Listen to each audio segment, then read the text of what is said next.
there's nobody on this planet that can beat me.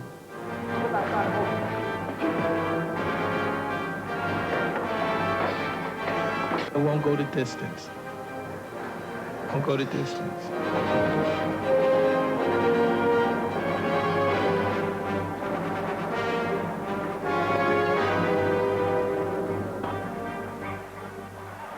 Mike Tyson will probably go on to become one of the greatest fighters in boxing history.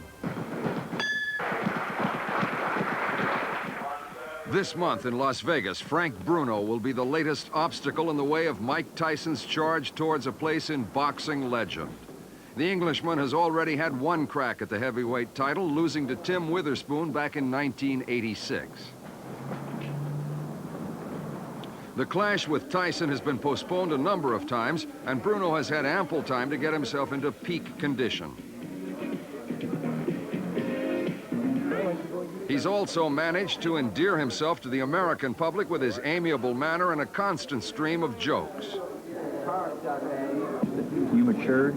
I think so, I've matured. I hope so. I've got some hairs on my chest, so I think that's helped it a little bit. But in Las Vegas, Bruno could be on the receiving end of a far more deadly punchline. Legendary trainer Cus D'Amato always believed Tyson was destined for greatness. Estranged manager and longtime friend Bill Caton remembers a fateful visit to D'Amato's Catskill Gymnasium.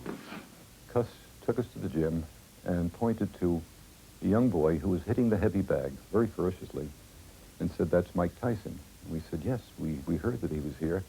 And he said, "Yes, not only is he here, but he will undoubtedly go on to become the youngest heavyweight champion in history." The young Tyson made good the promise of the late Cus D'Amato and is confident of keeping his title in this, his 8th defense. I feel good enough to beat Frank Bruno. He was good enough in his last fight 9 months ago. He destroyed Michael Spinks in round 1, then delivered another knockout blow. I wasn't really appreciative of what you guys, quote, the reporters, did to me. Building up to this fight, you tried to embarrass me, you tried to embarrass my family, you tried to disgrace us, and as far as I know, this might be my last fight. Mike was happy to shake hands with Spinks after the fight, but he was less forgiving with the press. I'm not saying all of you, because a lot of reporters are my friends, but a lot of you are assholes. And he told me that this was going to happen. And somebody like me, because all my life has been chaos, so it really doesn't bother me. But once I become vulnerable because you attack somebody I love, like my wife and my mother-in-law, and that's the only way that you could get to me, because basically I'm a don't-care person. After his marriage to actress Robin Givens, the couple were hounded by the press. Speculation surrounded their every move and eventually contributed to the breakup of the marriage. It was a sad ending, as Bill Caton explains. Robin Givens is a very beautiful, very talented actress. And I could understand Mike's being so much in love with her, which I believe he may still be. But the marriage seems to be over at this time. And I think that Mike will go on to finding other relationships which he will find perhaps more acceptable and more happy for him than that. But that was not the end of Tyson's troubles. In a street brawl with boxer Mitch Green, Tyson broke his hand. Green also picked up a souvenir of the encounter. On a wet New York night, Tyson lost control of his car, skidding into a tree. He suffered head injuries, but the cruelest blows were still being dealt by the media. Stories that the crash was a suicide bid began to circulate. Give him a break! Give him a break! Take it easy, lady. Tyson's house was constantly besieged by reporters. The pressure was beginning to show. Hey, Mike, what do you want?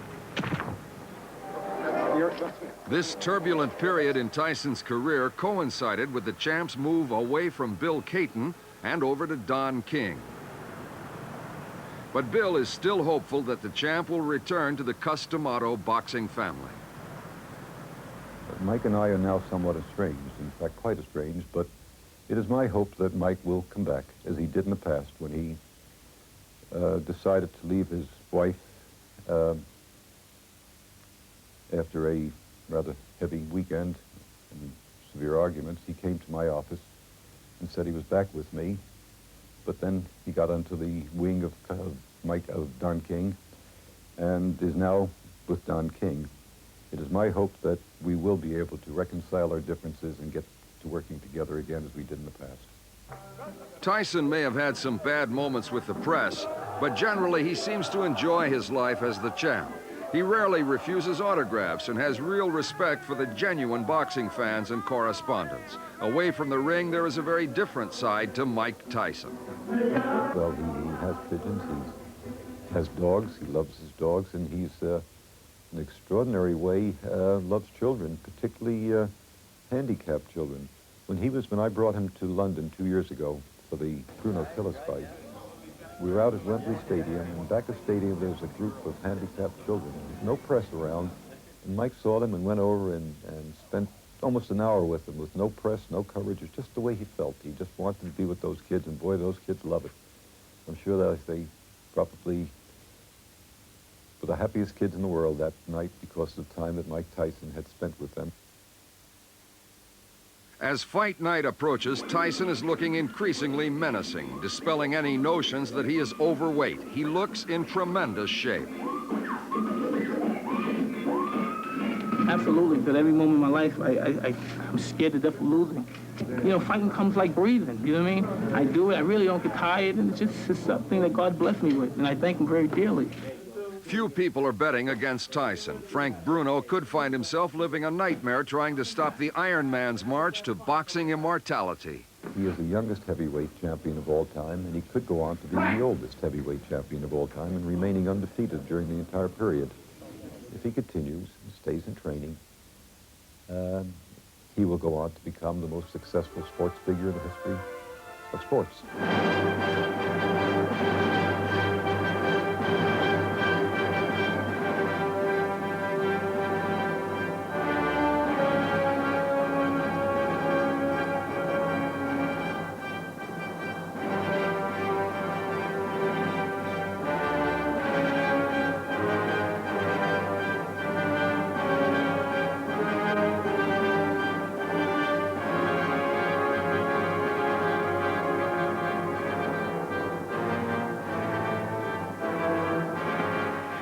Now, it's the turn